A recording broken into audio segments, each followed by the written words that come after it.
Assalamualaikum warahmatullahi wabarakatuh. Perkenalkan, saya Adi Chandra Kusuma dari Politeknik Negeri Malang. Pada penjelasan hari ini kita membahas mengenai diferensial atau turunan.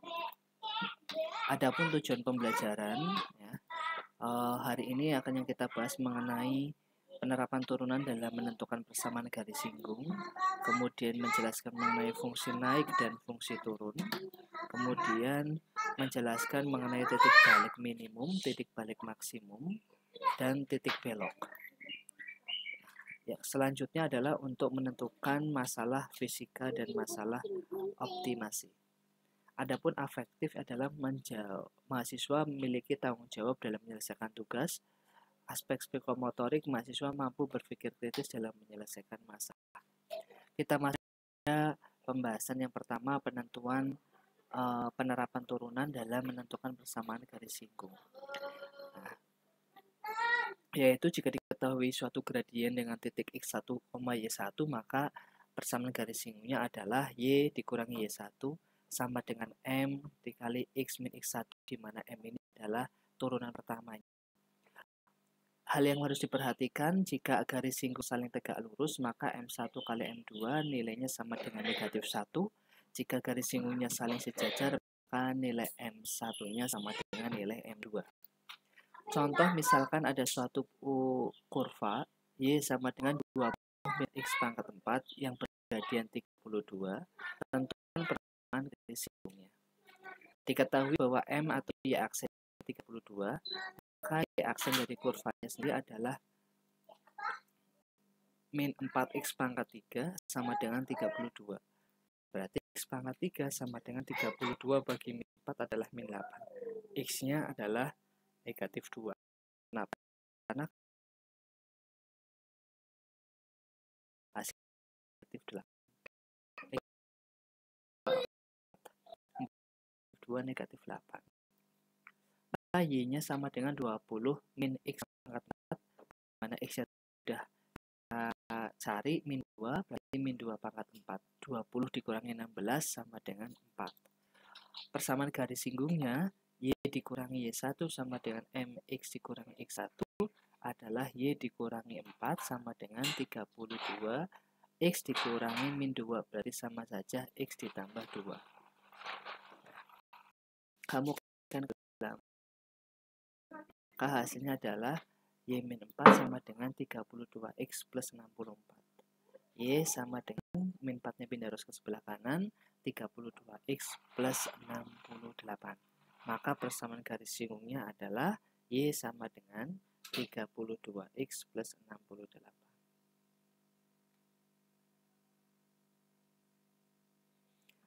Selanjutnya, fungsi naik dan fungsi turun.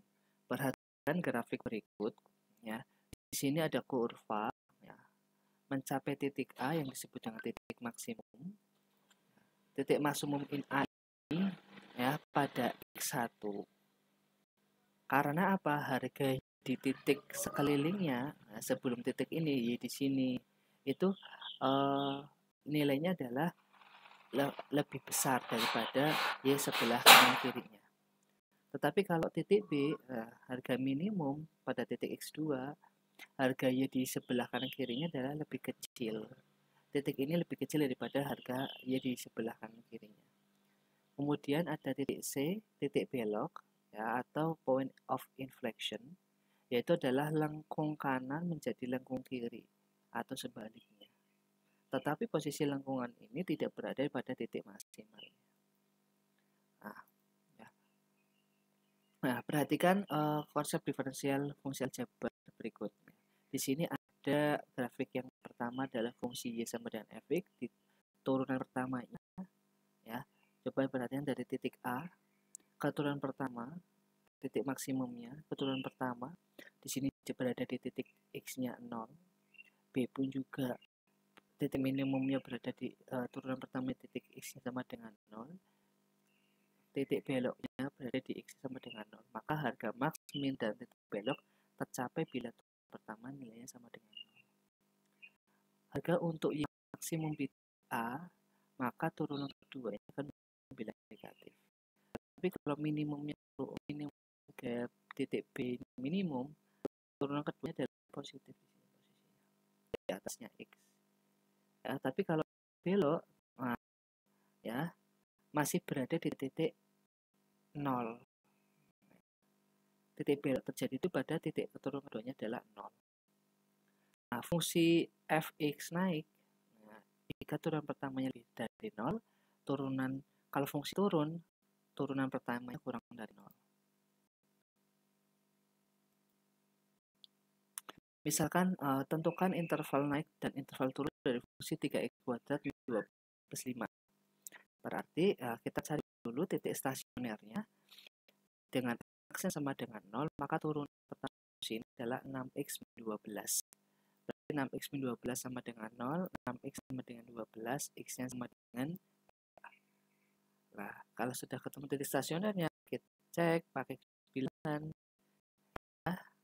Kita ambil bilangan sebelum bilangan 2, ambil misalnya adalah 0, kita substitusikan pada 6 kali 12 nya nih. Berarti bila kemudian bila kita ambil lebih dari 2, saya ambil angka 4, maka ketemunya 12 positif. Nah, berarti kan ya, lebih dari. Nah, sekarang kita lihat fungsi interval naik itu yang lebih dari 0 berarti adalah yang x lebih dari 2.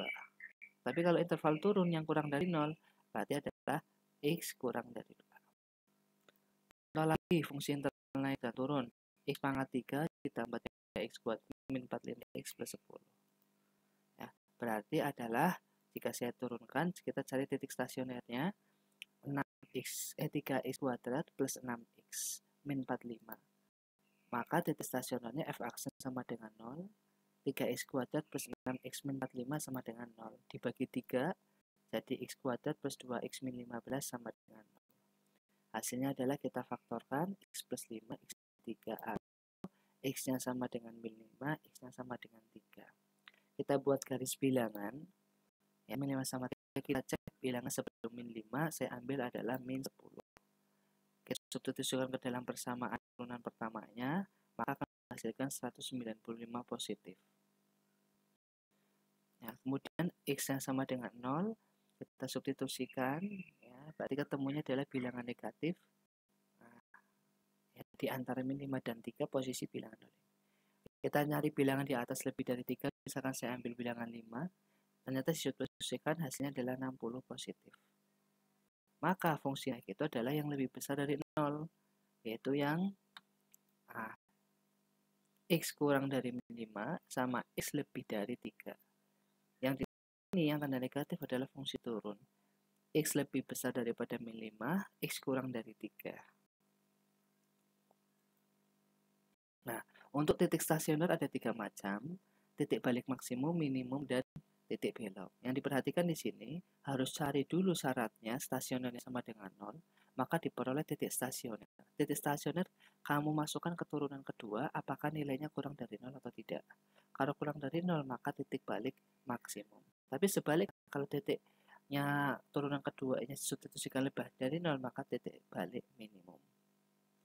Oke, titik beloknya adalah turunan keduanya sama dengan 0. Kita cek. Nah, sebelum kita mengambil contoh, perhatikan ini ada kurva, ya. Naik, ya, f aksen lebih dari 0, turun. Nih, turun, naik, ya. Yang ini naik, naik. Tidak maksimum, tidak minimum. Kalau di sini ada maksimum, ada minimum. Kalau ini turun, turun. Ya. Oke. Sekarang saya ambil contoh misalkan pada contoh yang tadi sebelumnya adalah mencari harga maksimum, minimum, dan titik belok.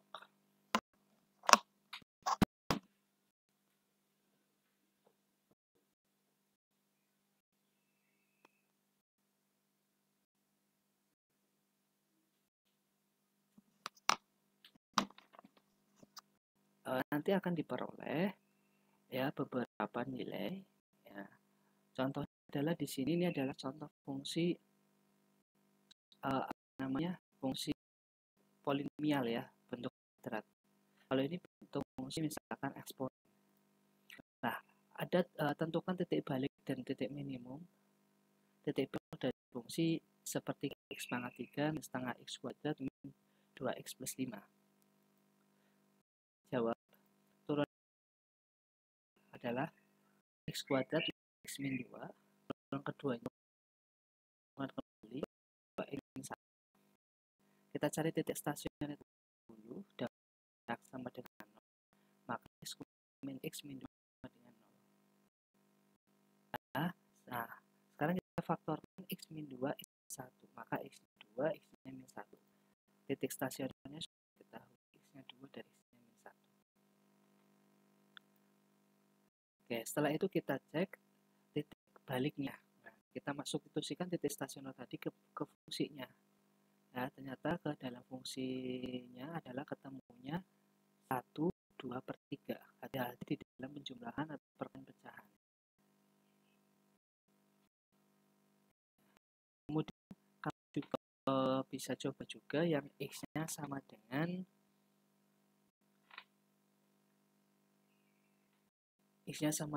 negatif 1. Nanti ketemunya adalah 6 ya, 6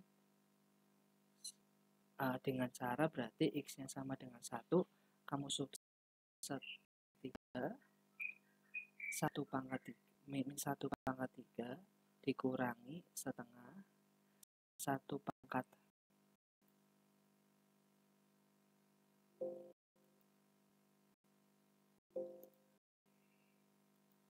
min 1 pangkat 2 dikurangi 2 min 1 ditambah 5, ketemunya adalah 6 1 per 6.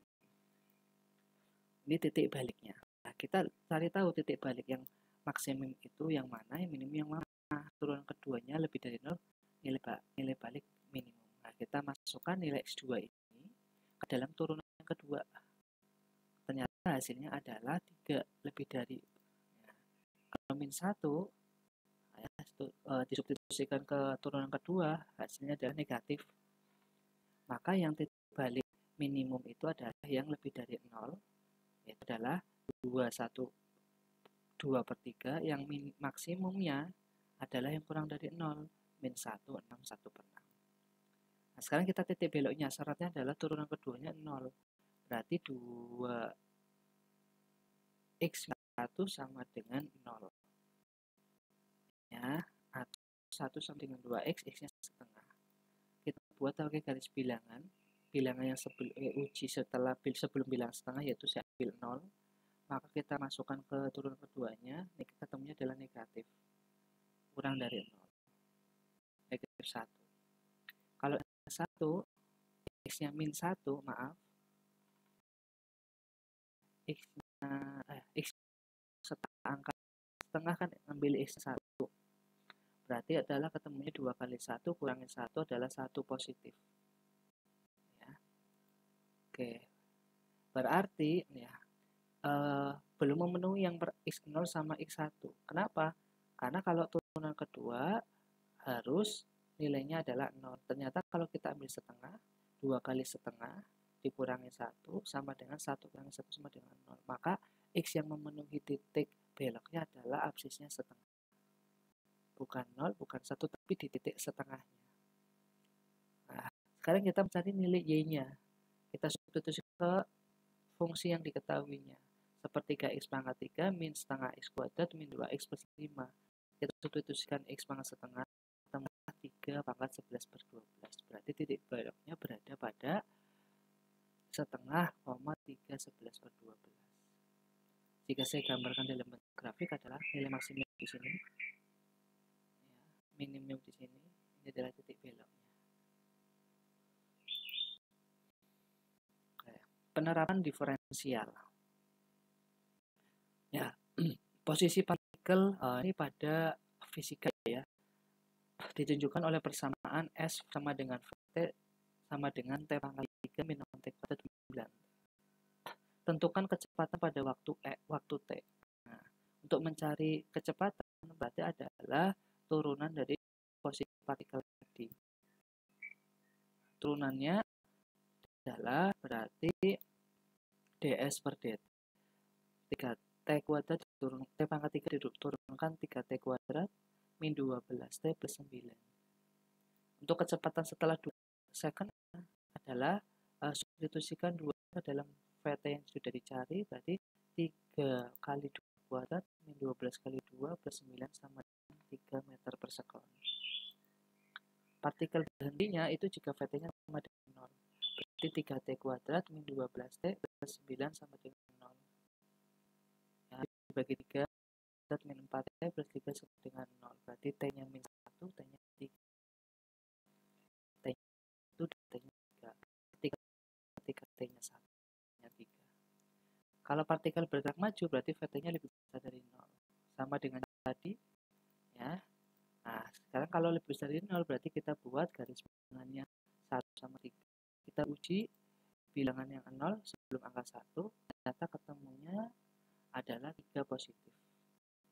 Nah, kalau uji T-nya 2, nah ini berarti adalah ketemunya ternyata substitusikan T-nya negatif 1. Oke, berarti kalau bergerak diamnya adalah yang positif. Antara ruang sampai T. Dan kalau untuk bergerak mundur, T lebih dari 1 yang di tengah ya, kurang dari 3. Untuk penerapan diferensi pada optimasi, tabung akan dibuat untuk menampung 1 liter minyak. Carilah ukuran tabung yang membuat biaya pembuatannya menjadi minimalis untuk membeli besi yang akan digunakan. Lihat di sini ada tabung. Ya. Kalau tabung itu kan terdiri dari ada tiga sisi atas, sisi bawah, sama sisi samping. Sisi atas dan bawah ini kan bentuknya lingkaran. Kalau sisi samping, jika saya buka, itu adalah bentuknya seperti selimut persegi panjang. Nah, lebar di sini itu sama saja lingkaran 2πr. Sedangkan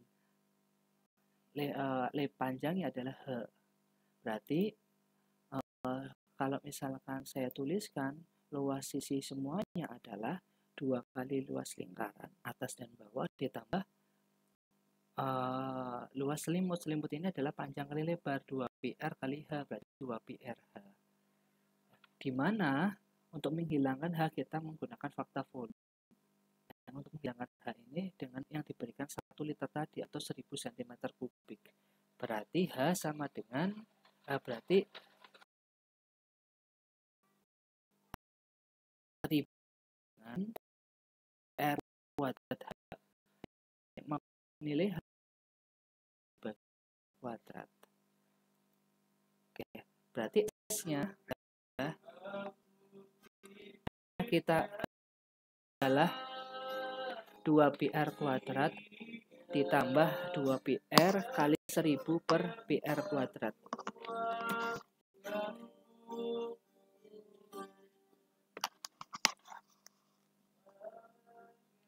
Ya, kita bisa coret nih πr-nya. Nah, berarti 3r di bawah tinggal 1. Berarti hasilnya adalah 2πr kuadrat plus 2000 r. Nah, setelah itu kita untuk meminimalkan adalah nilai R-nya ini pembaginya kan harus besar. Ya, berarti lebih dari 0. Nah, sekarang angka kritisnya kita turunkan. Nah, berarti 2πr kuadrat kita turunkan jadi 4πr. 2000 per R itu diturunkan. Berarti R naik.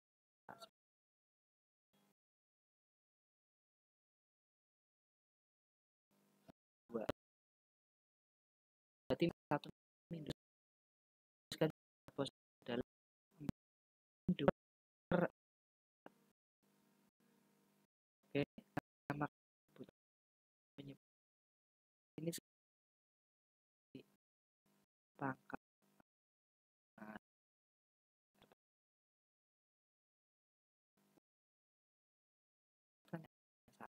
kenapa ini ada 3 ini? Bahkan penyebutnya jadi ber-R2. Ini sama saja dicoret 4 PR. Nah, sekarang ini ada 4-nya sama, unsur sama, ya. Berarti PR pangkat 3 min 500 per R. Maka SR-nya sama dengan 0. Nah, ketika PR pangkat 3 sama dengan 500.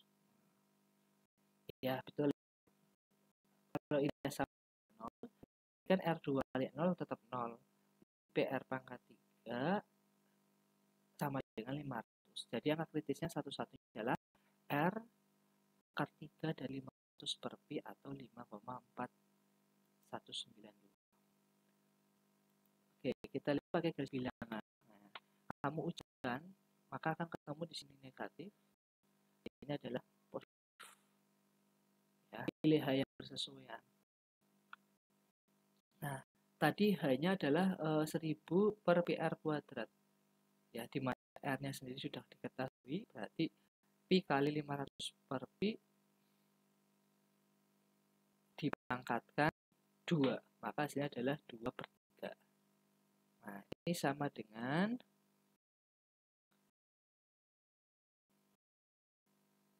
ya, berarti hasilnya dengan akar 3 500 itu sama saja. Jadi untuk meminimalisir biaya maka jari-jari harus akar 3 500 tingginya harus kali dari radius. Untuk selanjutnya kalian dapat diskusi kelompok akan menggunakan lembar kerja mahasiswa yang saya sudah siapkan. Jika ada hal yang sulit, kalian bisa tanyakan. Untuk kesimpulannya bahwa menjadi jika diketahui M dan X1 adalah Y min Y1 sama dengan M kali X min X1, di mana M-nya adalah turunan pertamanya. Fungsi naik turunan pertama dari 0, turunannya kurang dari 0. Untuk titik balik maksimum, turunan keduanya harus kurang dari 0. Kalau minimum, turunan keduanya lebih dari 0. Tapi harus sama dengan 0. Tugas kalian dapat lihat di LMS lmsi.polinema.ic.id. Jika ada hal yang tidak kurang paham, bisa katakan. Terima kasih atas perhatiannya. Assalamualaikum warahmatullahi wabarakatuh.